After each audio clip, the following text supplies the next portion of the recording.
Le rendez-vous de la presse et des médias, c'est dans le cadre du Salon de la presse au futur, 6 et 7 décembre 2022. Michel Santenac, bonjour.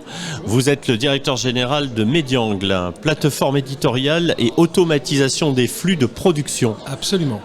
Expliquez-nous tout. Alors, déjà Mediangle.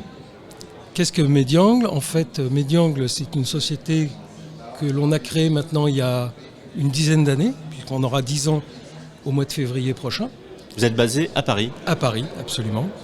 Et notre métier, c'est d'être ce qu'on appelle communément un intégrateur. Donc un intégrateur, c'est quoi ? C'est des spécialistes, notamment techniques, des marchés sur lesquels on travaille, qui sont essentiellement les marchés du publishing, donc éditeurs de magazines, de journaux, de livres, etc. Et notre métier, c'est de travailler avec des partenaires qui, eux, sont éditeurs de logiciels. Donc nous ne développons pas, excusez-moi. C'est pas facile à dire. Nos logiciels, nous travaillons donc avec des partenaires depuis très longtemps, depuis l'origine, que l'on a trouvé pertinent en termes de produits, en termes de solutions, pour intéresser la clientèle que l'on cible et que l'on touche. Alors, essentiellement, nous avons 2 partenaires importants. Après, il y en a quelques-uns autres avec des petits produits, mais les 2 partenaires, c'est d'une part une société allemande qui s'appelle Vjun, V-J-2-O-N. D'accord. Et qui développe depuis plus de 20 ans un système éditorial, donc destiné effectivement à être mis en place dans des rédactions, de façon à ce que l'ensemble des acteurs de cette rédaction travaillent en fait dans le même système, dans la même base, pour gérer les contenus et pour derrière les décliner, alors de plus en plus sur les différents médias que l'on a besoin, qu'ils ont besoin eux de toucher. Alors au départ, c'était bien sûr essentiellement le print. Le print, bien sûr. Et puis de plus en plus, aujourd'hui, c'est le numérique, le web, beaucoup le web.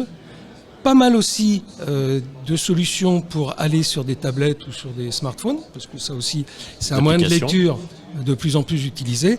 Et donc avec ce partenaire Vjun, je dirais qu'on doit réaliser grosso modo 60-70% de notre business général. Okay ? Et un deuxième partenaire, excusez-moi, sur lequel on a voulu mettre l'accent essentiellement cette année d'ailleurs, qui eux sont plus généralistes, qui s'appelle Enfocus, donc une société là du coup belge, qui eux développent là aussi depuis des années des outils qui sont des outils d'automatisation de flux de production et de process. Et ça ne s'adresse pas uniquement du coup aux éditeurs. On va pouvoir retrouver ce type d'outils aussi bien dans des agences que chez des imprimeurs par exemple, pour contrôler tout ce qu'ils reçoivent, qui sont très souvent des fichiers ni faits ni à faire, en tout cas pas imprimables. Et donc si on les contrôle pas, et notamment si on n'automatise pas un tout petit peu ce contrôle, on passe un temps fou. Et donc, il n'y a plus du tout de rentabilité, je dirais, à travailler là-dedans. Donc, ce qu'on a fait cette année, notamment sur l'atelier qu'on a animé hier, c'est de parler justement d'automatisation des process, ce qui correspond en fait à tout visiteur ici et aux besoins de tout visiteur ici. Il y a cette automatisation de flux de production qui semble assez évidente quand on vous écoute. C'est quelque chose qui relève de l'expérience, c'est quelque chose qui s'apprend, qui se maîtrise. En quoi tous ces outils de contrôle que vous avez aujourd'hui chez Mediangle sont le fruit justement d'un travail de plusieurs années et sont utiles pour ces différents collaborateurs ? Alors, effectivement, c'est l'expérience. Alors, c'est d'une part ce qu'on constate au jour le jour, quand on rencontre nos clients ou prospects, de voir un petit peu leur organisation et les endroits où cette organisation n'a pas de logique, je dirais, par rapport au fait d'utiliser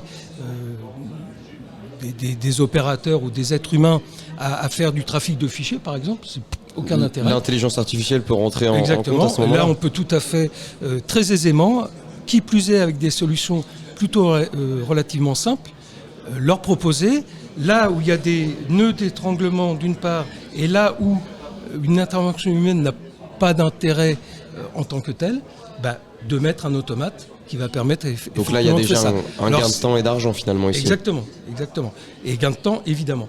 Gain également dans la qualité. Parce que ce qu'on a remarqué, c'est que si du coup on reprend les éditeurs magazines reçoivent énormément de publicités. Okay, donc ils reçoivent des publicités de régies, d'agences, d'annonceurs. Et ces publicités, soit elles sont bonnes, soit elles sont pas bonnes. Quand elles arrivent, c'est des PDF. Soit ils sont bons, soit ils sont pas bons. S'ils sont bons, tant mieux. Ça passe, on les met en page, terminé. S'ils sont pas bons, il faut bien pouvoir analyser à l'arrivée qu'ils ne sont pas bons. Si vous voulez faire ça par rapport à des centaines de publicités qui arrivent, il vous faut beaucoup de monde. Puisqu'elles arrivent chaque Alors jour. que vous avez des outils qui savent le faire automatiquement. Qui permettent d'automatiser et puis avec l'intelligence artificielle ensuite de répondre aux attentes de vos clients. Totalement. Et ça, par exemple, c'est un point, ce qu'on appelle le contrôle des fichiers entrants, étonnamment, qui n'était pas énormément pris en compte par les éditeurs jusqu'à présent. Et là, en un an, on a dû en équiper une dizaine que sur ce sujet-là. Vous mettez quelque chose de particulier en avant sur cette édition du Salon de la Presse au Futur ?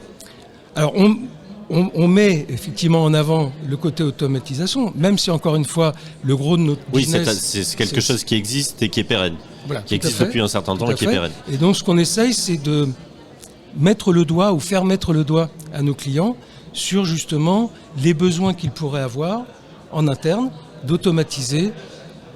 Ça, c'est quelque chose de méconnu, vous avez cette impression-là ? Je pense que, sans être méconnu, ça n'a pas été beaucoup réfléchi jusqu'à présent. D'accord. Okay, c'est connu.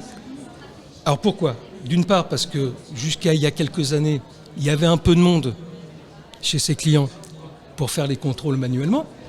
Bon, il y en a de moins en moins du monde. Donc il faut bien remplacer par des outils qui vont faire le contrôle. Sinon, et il y a de plus en plus d'éléments à contrôler. Il y a de plus en plus d'éléments à contrôler. Il y a de plus en plus de contenu à contrôler. Et si je reprends le cas d'une publicité, dans un grand magazine, par exemple, on travaille avec les éditions Condé Nast qui ont quand même des magazines avec des publicités très haut de gamme. Une page de pub, ça coûte très cher. Si le fichier qui arrive n'est pas bon et qu'on ne sait pas l'imprimer, la repasse, ça coûte aussi très très cher. Évidemment. Okay, sachant que la plupart des outils dont on parle, c'est des outils sur lesquels l'investissement est à moins de 5 000 €. Et vous êtes là pour ça. Merci Michel Santenac. Vous représentez, je le rappelle, la société Mediangle. Absolument. Vous en êtes le directeur général et vous êtes présent sur ce salon, édition décembre 2022, ici le Salon de la Presse au Futur, à Paris, dans le 15e arrondissement. Je vous remercie. Au plaisir.